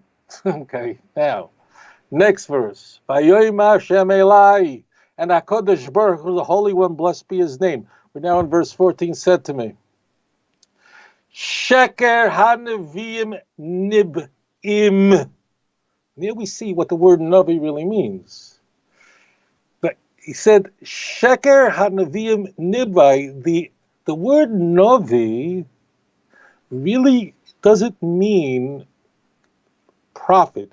Now, we could say conventionally means prophet, but really the real root of the word Navi is someone who speaks. It comes from the word talking. In fact, the primary job of a Navi was to talk, was to communicate, to bring the nation to repent, but it comes from the word to speak. Okay? And there are actually quite a number of words in Tanakh for Hebrew words for the word for a prophet. This is one of them, but the real shirish, meaning the real root, is a speaker. Okay, there are many prophets that we have no record of them performing miracles. People think prophets are miracle workers, foretold the future. Not true. Many of them did, but that's not was their job. Like Jeremiah, where's his miracles? Now, there were others. Why some not? Some, yes, is not germane to the show. Or else, you know me, I'll be all over the place and then I'll get 5,000 hate mails. Okay. V'im Hashem Elai Sheker HaNeviim Nibim Bishmi, who speak in my name. Do you see that word? Nibim Bishmi. They speak in my name. There you see the root of the word Navi, by the way. Loi shalachtim, I never sent them. V'loi tzivisem, I never command them anything. They're a bunch of fake, fraud liars. V'loi dibarti aleim, I never spoke to them. This is God speaking. God is saying, stop, they're liars. These prophets are speaking, and it is a play on words. These prophets are being nabi, falsely. I never sent them. And look at the words. Look at the next words. Chazoin, if you could read Hebrew, it will really come across really quite exquisite. Chazoin sheker. These are false visions. The keses.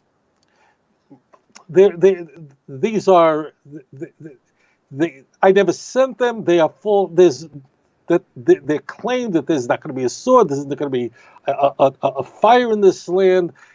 Those same prophets will perish, will be killed. Hema misnavim lochem. These prophets who come to you, they're all going to be killed. Lechein koyamar Shem al hanavim hanibim b'shmi. And so says the Lord. This is verse 15. Of the prophets. It means these are not true prophets. You have to understand how Jeremiah is speaking, writing and speaking. The prophets who speak. Again, when I say the word prophets here, it's brackets, false prophets, or else you'll think true prophets. Bishmi, that they prophesy in my name. That means they're claiming they're speaking in the name of God. They don't come and say they're speaking in the name of some Hindu god or Zoroaster or Hare Krishna. They're coming like religious Jews. I didn't send them. And they claim that there won't be a sword and there won't be any famine in this land. I will pour on them the calamity, the punishment, the recompense that they deserve. Now, my friend, do you have any question at all? What's going on over here? So you have to be very careful. You have to be really, really careful. Now, I ask you this, my dear brothers and sisters, children of who are born from above and not below. What could you discern from this? what you want to do in life, we all make mistakes in life. I do, we all do, William especially, is you don't want to repeat the mistake. And you can kind of tell that when we get in trouble, you can pretty much boil it down to that people just know this one verse and they've never read the book. And you would never apply such a method to any other study. And you would do it to God. Like people are not lazy, chas v'shalom. Because the truth is they're not taught in school. Most people didn't have a Jewish education. They didn't study it. But I'm not like I don't have a secret Bible with me. There's no magic here, my friends. The Torah is Hashem Temima, Meshivas Nefesh. The Torah of HaKadosh Baruch Hu is perfect, Meshivas Nefesh, He restores the soul. Eidus Hashem Ne'amono, the testimony of God is trustworthy. Bachkimas Pesi, it brings wisdom to those who are simple, those who are foolish. So I say this to you, my dear friends. Yirmiyahu was a person who, of course, all the true prophets of Israel were astounding, but really who perplexes me the most, perplexes me in the sense that if I live long enough, if HaKadosh Baruch Hu, in His mercy, gives me the years that I will see the redemption, or through His mercy, He will deem me worthy to resurrect from the dead.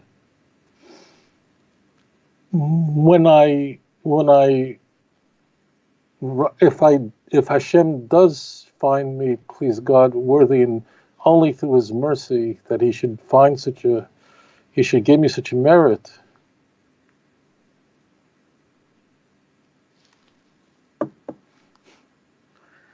I'll ask Jeremiah, how did you do it? I don't know how he did it. He saw so much destruction. And yet, the same man gives us the soaring messianic prophecies of Jeremiah 23 and Jeremiah 30, 31, 32, 33, soaring hope of a future age when the world will reach its state of perfection. How he did it and survived, and I only gave you a taste. It's up to you. You could decide I watched the show with Singer, enough, I know my Jeremiah, or you could say, I need to study. It's a little challenging. One thing about warning, if you do decide to study Jeremiah, is it's not in chronological order. You need to have a teacher or a commentary to just guide you, because it's like Isaiah and Ezekiel. It's actually like the 15 latter prophets. Unlike the early prophets in Torah, which are run not exactly, but pretty much in chronological order, you can have 2 chapters, and this is connected to that. Someone's got to do that for you. But the key is this, that I should only merit, please God, to meet these great men of God. Hashem should only deem worthy and forgive me for my sins, and that I should meet them and greet them with the coming of Mashiach, the coming of the true Messiah, B'meir Yameinu. I'll probably in shock when I see Jeremiah. Who knows what I'll say when I see him? But I would like to know how did you have the strength? How? That's very shocking to me. How did he have the strength to do it? Let us hope, my friends, that through the study of the prophets of blessed men, the true prophets, not the false prophets who led the nation astray, the true prophets, that we will indeed witness the coming of the true Mashiach, B'meir Yameinu, quickly in our time. Thank you so much for joining me. That's awesome. For this broadcast. Okay, I'm going to take just a minute just to make sure everybody is aware. I'm sure they are, but I'm going to tell you again. OutreachJudaism.org. If you do not have the 2-volume book set, you need to get it. You can get you can download the modules, the sound modules from his website to go along with these books. If you've heard the modules but don't have the books, you're missing out. If you've got the books but haven't heard the modules along with the books, you're really missing out. I'm telling you, you guys have got to experience this. That's the only way to do it right. And I'll to kind of run off of a phrase Rabbi uses from time to time. If you're not doing it, you're really, it's like, kissing his books through a towel. Hey, I'm sorry. That's a great visual. I've always loved that phrase. So with that said, get them. And there's also more stuff that if you don't know about this, go to the website anyway, outreachjudaism.org. You'll find other things there. Debates. You'll find the fascinating facts in the Book of Chronicles, Paul Humber debate from way back. It's really, really a lot of really awesome, fun, entertaining stuff that will give you lots of information that you do not have in the books anyway. So I will be speaking. I also will be speaking in Dallas and. Right, Houston as well. It's my only appearance in the United States. Okay. Public. I'm doing private appearances, but only public appearance will be in the Dallas area, in Humble, Texas, at the Nativ Center. For those who want to join me, it's a 2-night lecture series. Clarify, that would be Houston, Texas. Not Dallas. Right, Houston. Okay, very Did I good. say Dallas? Yeah, Yeah. That's okay. Yeah. All right, good deal. And I will certainly try to come and join you there for sure, just to visit and shake your hand again. It's actually been almost 2 years now since we met, roughly. You better show up. You don't show up. What? Okay, I'll take that as a charge. I'm on it. Okay, that sounds good. All right, we'll go ahead and take this next caller. Caller, welcome to the show. Please tell us your name and why you held on as long as you did. I'm Joseph from Pennsylvania. Joseph, thank you for calling, sir. What's the question for Rabbi? There's a little bit of an echo. All right. So I guess it was a little bit alluded to earlier when the question was asked about the Masoretic text.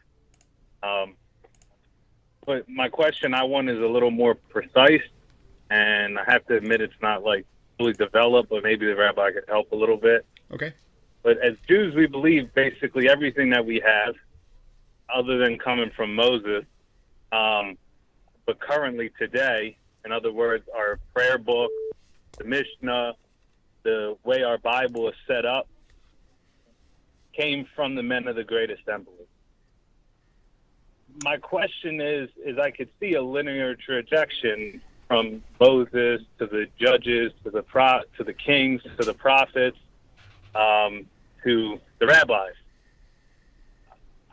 I'm at a loss, and it's really like a question that comes from just wanting to understand, which is that I guess the Christians would concede that their Bible, the crux of their Bible, I guess the foundation of their Bible is the Septuagint, which obviously anybody would say came from the rabbis. Why is it that these rabbis are so able to be trusted that they can use it as the foundation of their biblical text? In other words, they're conceding that these are men of God. And yet, we can't trust anything else that they say. We can't trust that they say that we should pray 3 times a day. We can't trust that they say that we should, a tzitzis is what a tzitzis looks like. The strings, like basically everything else they say is garbage except for the Bible.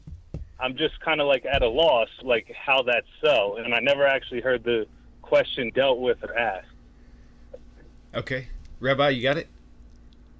Yes, I do. Okay. Yes, I do. I thought he was going to ask a question, the same question, but slightly different, and then he detoured into another. Thank you. Let's go ahead and hang up, and you can watch him for your answer, okay? All right, thank you. Okay, thank you. Okay, thank you. Very good. All right, so I thought until like the last minute of the question, I thought he was going there, and then his shift was a little different. Okay. Let me first give the basics. I try hard. I want to apologize to you. Why you guys stick with me, I don't know. Because when I get a question, my brain just starts, and it's like all the thoughts come in, and I'm trying to arrange it and convey it in a way that will make it easy for people who didn't have the good fortune to have the background, that they'll understand it. So I sometimes could be over the place, and I'm very grateful to those who listen, that you are patient with me when I do that, and I'm going to try hard not to. I love questions that are spontaneous, so I hear them for the first time. So obviously, I'm answering extemporaneously. I'm not sitting here with 50,000 notes. All right, so let's begin here.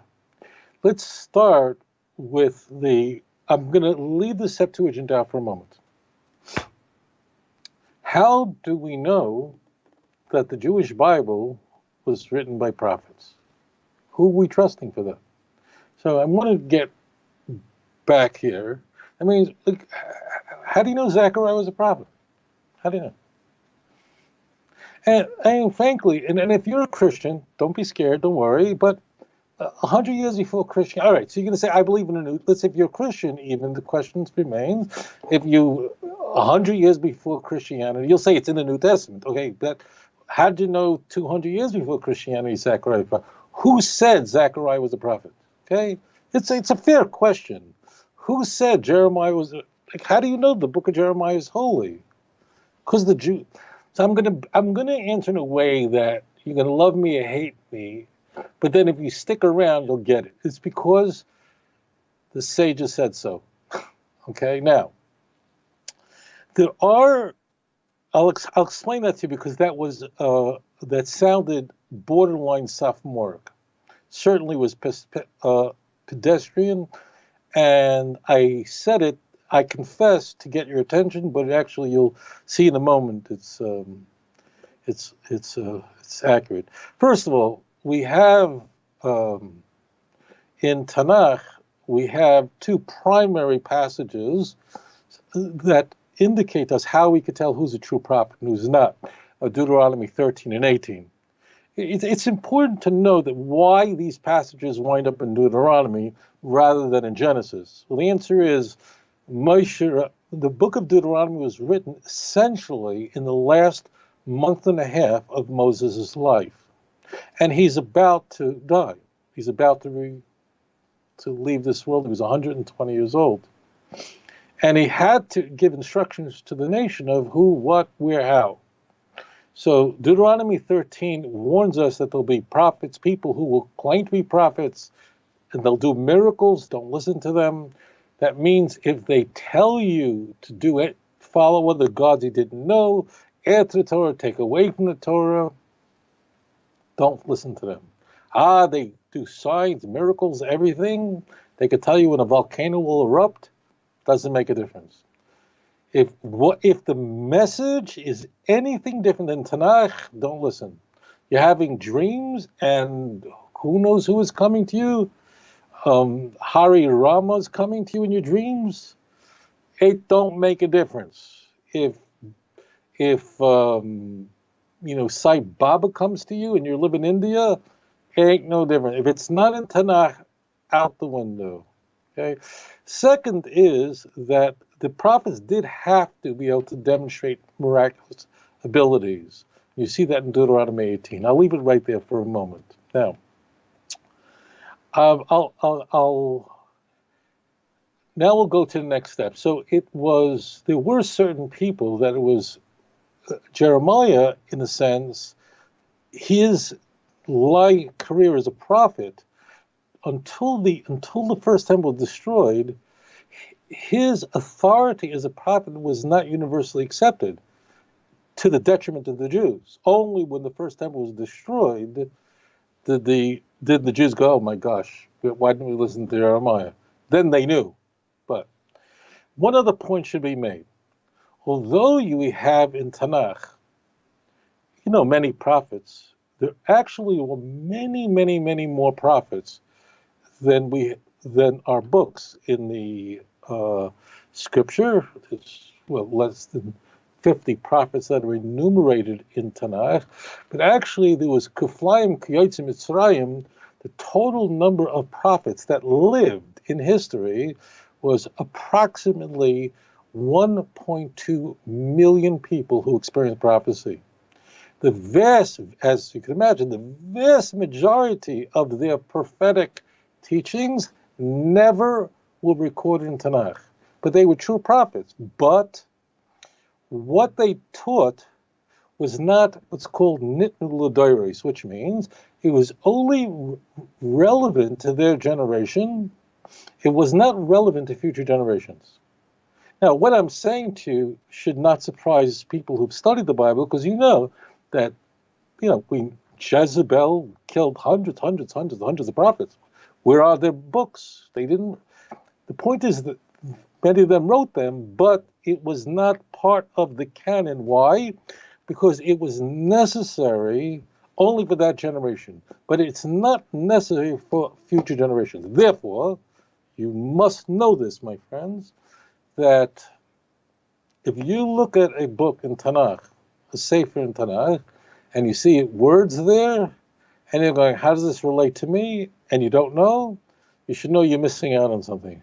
Because remember, I don't have a calculator here, but it's a percent of 1% of 1% of everything that was ever taught and prophesied was ever recorded in what is Tanakh. Now, ultimately, how was it decided what would go into the canon? I know generally, if I ask you how many books are there in the Jewish Bible, generally the answer will be 39. It really is 24. It's the same number. It's just 1st and 2nd Samuel is really one book. It was divided, not important why. Ezra and Nehemiah is really one book. 1st and 2nd King is one book. We divide it, makes it easy, fine. Cut it any way you want to. So there was the last major segment of prophets was at the destruction of the first temple, the Babylonian exile, and we have Haggai, Malachi, and Zechariah, not in that order, at the very beginning of the Second Temple period, and they were saying goodbye. They were part, including Mordechai, including many others, they were part of what's called the Anshe Knesset HaGedolah, which means the men of the Great Assembly. How many of them were there? 120. Who were they? They were all prophets. They all had Ruach HaKodesh. There were books that were in question. The question was never, were these true prophets or not? The question was, were these, what was written, was it nitnu l'doros? Now, they were not judging the 5 books of Moses. The Torah of Moshe Rabbeinu, Olav HaShalom, is forever, as it says, not my words. But there were certain books. Number one is they knew, not because they were going they were prophets of blessed memory, and they realized through divine inspiration which books would be included. And yes, all the Protestants, Catholics have their own thing. I'm not going to get into that, but yes, they all accept whatever was decided. Not say we're great, but they depend on us. I mean, who says Oivadja is in Tanakh? The Jews do. The Jews say it. I'm not saying I'm great, but you got to realize what the consequences of that is. Okay? Yeah. So, therefore, I review this in a DVD I do on the Book of Chronicles. I actually go through this in much greater depth. So, therefore, just to run this over, the 5 books of Moses is different. When it was given to Moses of blessed memory 3,330 years ago, approximately, it was given for all generations immediately. Okay, the prophetic works that followed had to go through a two-stage solution. Had to go through a two-stage solution, a two-stage process. Stage number one is this a prophet? But that wasn't enough that it would be included in Tanakh. It also had to be nitnu l'dayros. It had to be an eternal message that would be relevant to every single generation that would follow. And yes, the church relies on it completely, and particularly the Protestant church does. The Catholic Church adopts a whole bunch of books that are not of God. I'm not going to go into it. It's so beyond the scope of this show. And I don't think I have a big Catholic viewership, so we'll leave it out. But yes, Luther, the filthy piece of vermin anti-Semite, but the reformer, he, it was not only him, but it was largely his call. They relied on us. That's what we know now. So that point is correct. Now I want to get into the Septuagint part. Okay. The Septuagint part this is a misunderstanding. Okay. The Christians claim that the New Testament was quoting the Septuagint. What's a Septuagint? The Septuagint was a translation of the Jewish scriptures rendered by 72 learned men in a period of roughly 2,250 years ago for a North African library. Okay? It was of the 5 books of Moses alone. Everything I'm telling you is non-controversial. People who say differently, they don't know what they're talking about. It doesn't mean they're bad people. It's just they don't know. Like, you can't study everything in your life. But if you go on Amazon and order a Septuagint and get it, open the introduction, it'll tell it to you. I don't care if the Septuagint has 5,000 crosses on it. If people don't know this, they don't know anything. The original Targum Shivim, which means the translation of the 70, which is essentially Septuagint, is lost. If you have that original Septuagint that was assembled by those great learned men, which is of the only 5 books of Moses, you were a multi-billionaire. It was burnt and it was lost when the library for which it was written burnt down to the ground. We don't have it. No one does. Now, what happened subsequently is there was a Jewish community in North Africa and Jewish communities that were Hellenized, Jewish communities that spoke Greek. And, of course, the church, everybody was scrambling. When I say everybody, I want to change that for important reasons. In the ancient world, the world was largely illiterate. It depends where you lived. If you lived in Athens, there was a higher, if you lived in Alexandria, if you came from Antioch, you had a better chance of having some knowledge. If you lived in Jerusalem, you certainly would have been more knowledgeable. If you were in the Galilee, you were, working and living in a fishing village, you were illiterate. If you were a woman, you were almost certainly illiterate. So what happened is there's a scramble for people to render the Jewish Bible in the Greek language, which was the lingua franca of the time. Now, do not think that Greek in the late ancient world is the equivalent of English today. There has never been a period in human history when a language was as universally dominant as the English language is today.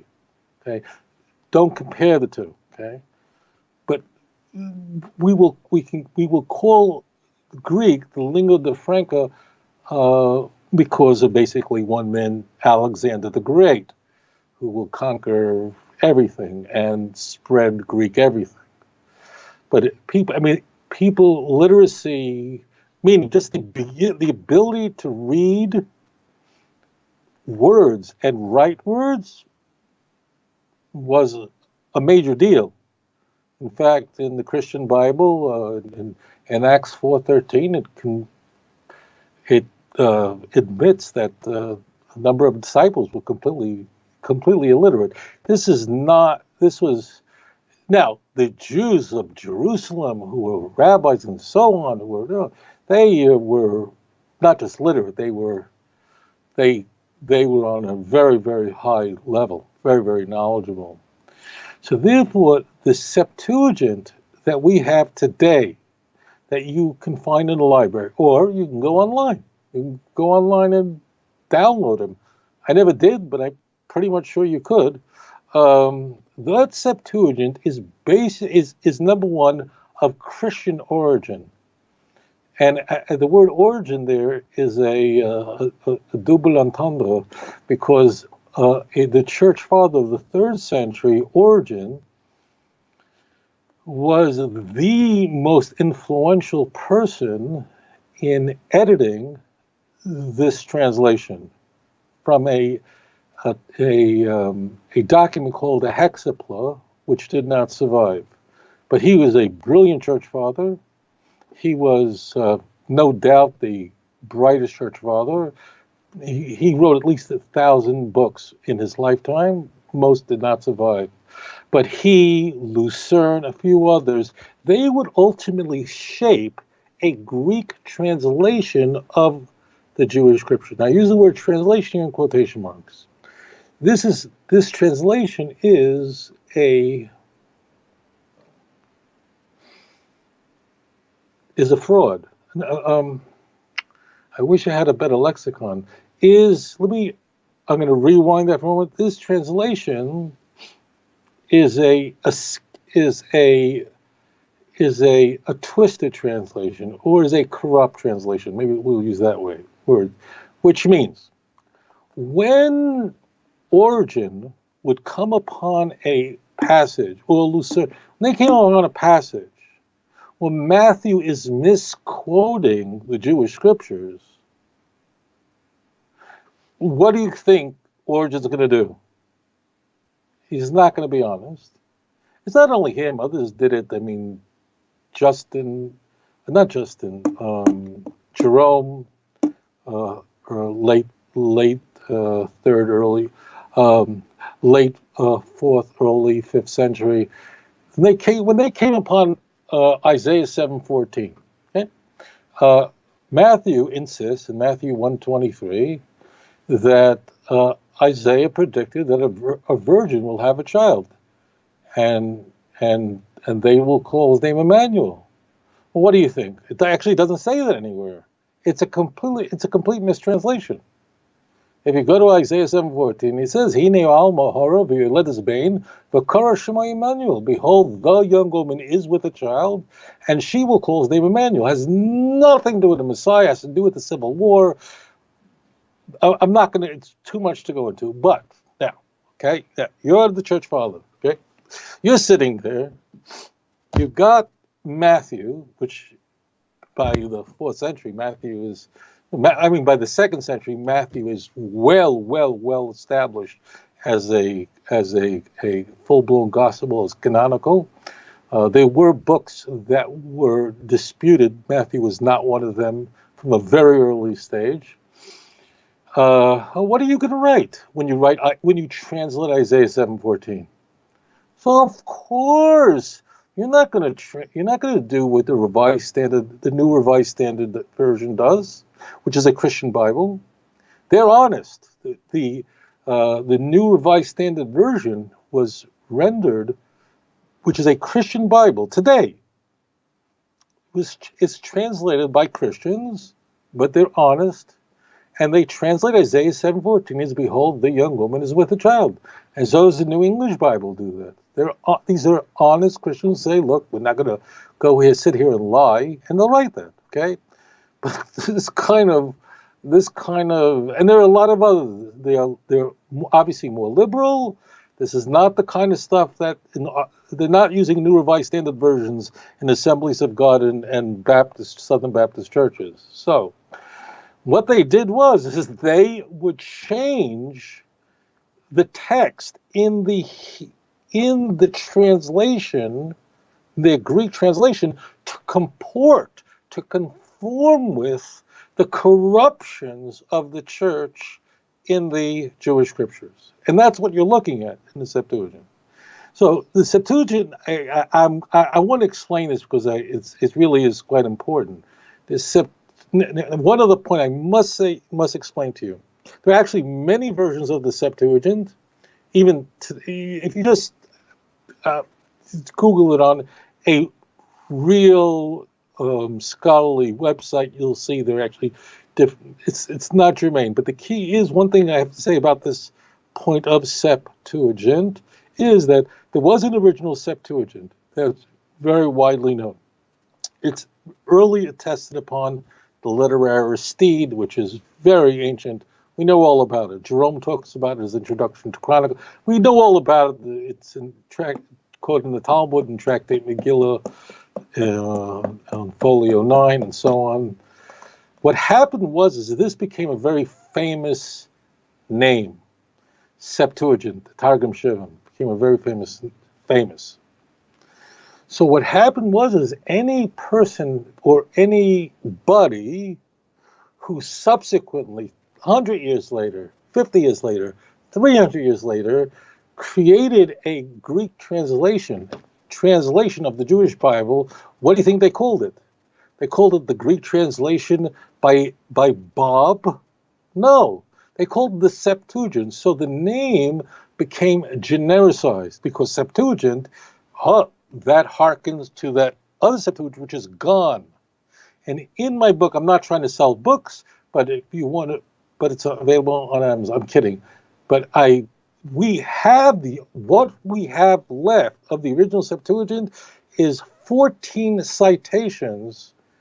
I'm pretty sure I'm correct. I discussed this extensively in Volume 2 of Let's Get Biblical. There are 14 citations in the Talmud of texts from that original Septuagint, and the Talmud is only explaining why they chose certain words, why they rendered certain verse words in a certain manner. If you go to the Talmud's available online free. Again, it's Tractate Megillah 9a and b. And you then compare that to today's Septuagint, you'll find only 2 of those original unique translations, which you can identify immediately, are still extant, which means the vast majority of what is in today's Septuagint, of just the 5 books of Moses, let alone all from everything from Joshua to Malachi, all Psalms, so on, none of that Septuagint that stuff was not even from the original Septuagint. So the answer, this is a very good question. I don't think anybody's ever asked it before. So there were prophets, of course, that people knew right away, like Joshua, a blessed memory, was anointed by Moses. He put his hands on him and put his spirit, and the spirit of Hashem was upon him, and the people followed him as they followed Moses. See so many passages, but Jeremiah 14 verse, Joshua chapter 14 verse 14, and so on and so forth. Though of course, there was never question of Shmuel and so on. There was, but there were other books that that this group of prophets called the Anshe Knesset Hagedolah, which means again the men of the Great Assembly. There were 120 members of this assembly. They were concerned that they would be misunderstood. They were concerned that they would be misconstrued. And I'm not going to go through it now. It's way beyond the scope of this. But there's a couple of books where people just misunderstood what the message is. Because if you're not reading it properly, you'll be off by a mile. And we see that their concern was well-founded. They ultimately were the decision makers. As just a little trivia, in Israel, in the Israeli government, Israel is a parliamentary system, and in Israel's parliament there are 120 seats. The name of Israel's parliament, of its legislature, is called the Knesset, after just naming it after that assembly, and there are 120 seats because that great assembly was made up of 120 men. Now, not everybody in the Knesset, a lot of the folks in that Knesset we could, though God forbid, compare them because some of them have a lot of problems. The last survived. Now there was no replacement. That means if someone was in that, all the men who were part of that Knesset, all prophets, had divine inspiration, Ruach HaKodesh. But when one passed away, he passed away. There was no replacement for him. The last surviving person who was a member of the Anshe Knesset Gedolah of the Great Assembly was a great man. His name was Shimon HaTzadik. He was the high priest, and he was the last person he was the last surviving member of that. And they were the ones who essentially said these are the books.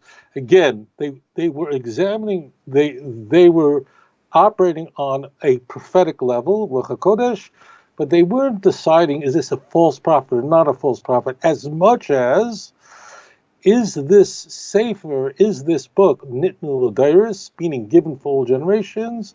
And also, they were very concerned that people would misunderstand it. I mean, you can look at the Book of Song of Songs and think it's just a big erotic, romantic book. And if you do, then you have no clue what the book is about. So, you can read passages in the book of Ezekiel and your eyes will pop out of your head. Go, why is he writing that?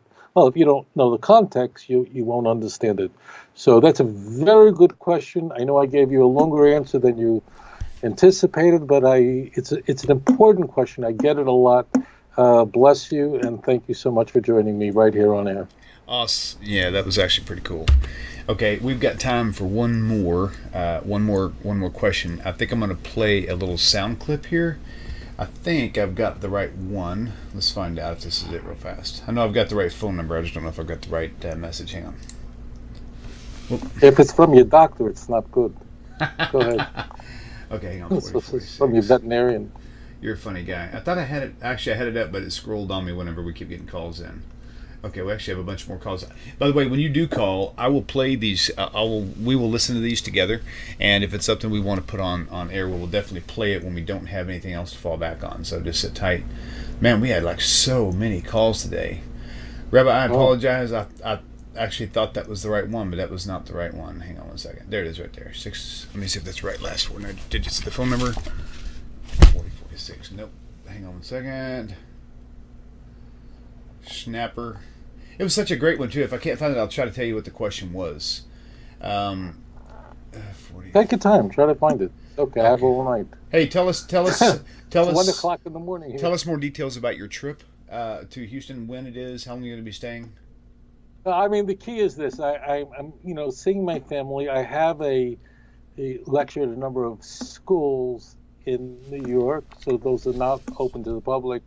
The big one. I did want to do something special in the United States. It's 30 hours of flying into the United States, something like that. As a kid, it was fun. It's not fun anymore. And it's not fun flying anymore. I don't know if you watch the news. But I will be speaking on Wednesday and Thursday. I think it's the 24th and 25th. Yeah, 24th and 25th of May. In Humble, Texas, at netiv.org, Netiv, and it's run by my very dear friend Ruvain Bryant, and we've done many programs together. I love the man. He's actually a former Southern Baptist minister, and he's devoted his life to Torah. And I always had just a special love for Texas. Yeah, so, he actually has a really great story. Texas. Yeah. You not so much, but most of people like it. That's funny. Man, I'll tell you what. Maybe this is the right message. Maybe it's just had some silence on the beginning of it. Let me just play it and see if this is it. Hang on. No. It sounds like a guy coughing his brains up. Try something. That's okay, Julie. If you're watching this, tell your man to call in. I want that question. It was a good question. I thought I had it on the screen here, but I must have lost it somewhere. I think I had too many calls came in and it pushed it way off the bottom. So, but yeah, so that's kind of cool. Well, we'll give it about another 30 seconds. We got some messages in here, but last time I got somebody call asking for health care, and we don't need to put that on the air. So, no way to screen it really. There's one thing you can answer for me. This is going to go out to a Facebook friend, Courtney on Facebook. I think she said a comment basically to the nature that Moses was going to stand in for Israel, but he was not worthy. And she is a Christian, titled as a messianic, like a not your typical messianic. She's been on the show before, but she does believe that Yeshua is the Messiah, and things like that. And she comments a lot on Facebook, and so she's using the idea of Moses standing in for Israel as. Let me just do this. Sure. Let me just do this. Sure. I could think of a few questions she might be asking. Okay, go ahead. Obviously, when Moses stood in as the defense attorney of the Jewish people in the horrific episode of the Golden Calf could come to mind, but it would be unfair to her, and I could be answering a whole different question. Courtney, send my email address is my name, Tovia Singer, 1@AOL.com. Send me an MP3 or send William. Is that your name? I'm kidding. Send William It is today. With an MP3 of your question, so we hear it. I don't want to. I've done this where I just go on this whole thing, and then I don't. Obviously, you figure it out by now. People are not calling me and asking me. I just slaughtered a chicken, and I found a needle in its liver. Is it kosher? So it's yes or no. These are really, all of you ask brilliant questions, really excellent questions, but I want to give you a lot of knowledge. I just to answer questions, you don't need it. Okay, I'm not running a thing, had a recipe show. We obviously, Then I'm going to ask you a question myself. Go ahead. Okay, I'll ask the question. I'm going to act like easy on. I'm going to act like that was my point I'm trying to make as a missionary to you, and you're going to counter it. Okay, so to say that the idea that God wouldn't use a man to atone for or stand in on behalf of a nation, to whatever you want to call it, keeping the New Testament in mind, to say that that's not something God would ever do. Why would he use other examples throughout the Tanakh? Like, for example, I know this probably has come up in her mind before. Like, for example, the Akedah, the God told him to sacrifice your son, right? Or the offering up, whatever. Right? God doesn't say, there's not one word anywhere in Genesis 22 that that Abraham's offering of his son would atone for anybody's sins. What are you talking about? Right. But to say that God would never... That's everything. But human sacrifice, for human sacrifice to be forbidden, why would he say, go take your son and sacrifice him? Or bind he actually him? doesn't say it. Right. So, now, don't say right if you don't know what I'm talking about. Well, I know it says binding. It doesn't say sacrifice. I'll come to wherever I'll find you, and I know where you live, so don't start in. Don't go. Okay. So. Okay, go for it. Don't go right. Okay. You're not getting point. You're not going to get a commission for saying right. Now milk this thing. Milk this thing tight from every angle, because this is going to be our last topic for today. Unless I can get Julie's. Yeah, I'm going to take question. this very quickly. But, okay. God is very careful in the words. You have to know the Hebrew. So if you look at Genesis 22, Abraham first of all was tested 10 times in his life. Major test. Of all the tests he was given, and you could see it when God said, go leave your home, where you live, your birthplace, all these were tests. But the only time it says in the text that God tested Abraham, means it's saying from the outset that this is a test. It's not, is Genesis 22. But actually, the word there is kill him does not exist there. I know it shocks everybody. I have no idea what the English translation is. Cool. But actually, it says there, and raise him up for a olah, which means to raise up. Now, you could play on words that this is an olah offering, but the word shochet, the word slaughter, that word does not exist there. God's not going to lie. That means raise him up. And Isaac was raised up. And Isaac was so holy that he actually was of the patriarchs. He was the only one who never left the land of Israel. He was so holy. So there is a play on words. I say this to my beautiful friends. Don't be angry. Get smart. Learn biblical Hebrew. It's so easy. Until you do, I know what you're saying, Rabbi. I'm not. Then you have to have invest in in Judaic Press Art Scroll with a lot of commentaries who are going to point out the subtlety of these words. But it does not say kill this child. Okay? Now, Abraham understood it that way. No question. And God came to him and said, don't touch that child. Okay? But God never, if you look at the Hebrew, it doesn't say that. But one of the things that's important is that there is, I guess this is an interesting side note, is that when God said, raise your son up, Abraham doesn't argue with God. It says, he rose up early in the morning. He was like, if you're going to, he had thought he was going to slaughter his son. You think he'd put it off, wait, I just gave him, braces, and maybe we'll do it 4 PM.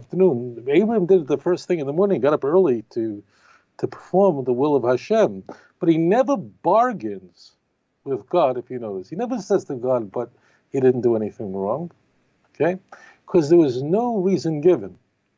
But it's interesting that you see in just a few chapters earlier, in Genesis chapter 18, at the end of the chapter, when God explains to Abraham that I'm going to kill, and there he says, I'm going to destroy Sodom.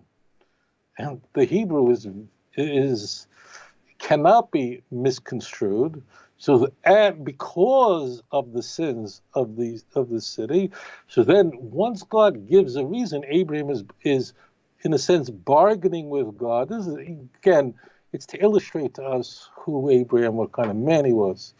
So there Abraham is already going, but what is the world going to say if there are at least 50 people in the city who are righteous, lest there be 40, 30, and there was nothing left, and ultimately Sodom was destroyed. But actually, if you look at the Hebrew, there's no word that says there, kill your son. Abraham understood it to be that way, and in fact, Isaac was raised up. Olah means to uplifted. So there's a play on word, but there is never a time where it says kill him. But you can't compare it to Christianity or vicarious atonement, anything remotely resembling that, because there's nowhere where it says anybody died for anybody's sins. There's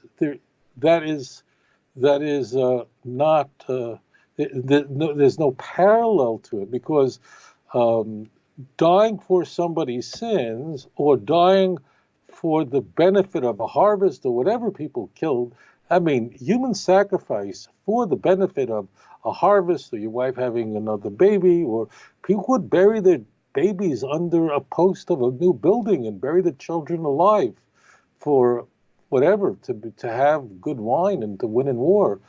All this stuff is a filth and an abomination. And you see the tragedy of Yiftach in the book of Judges of that. So that's the key. The key is the biblical Hebrew. Be very careful with it.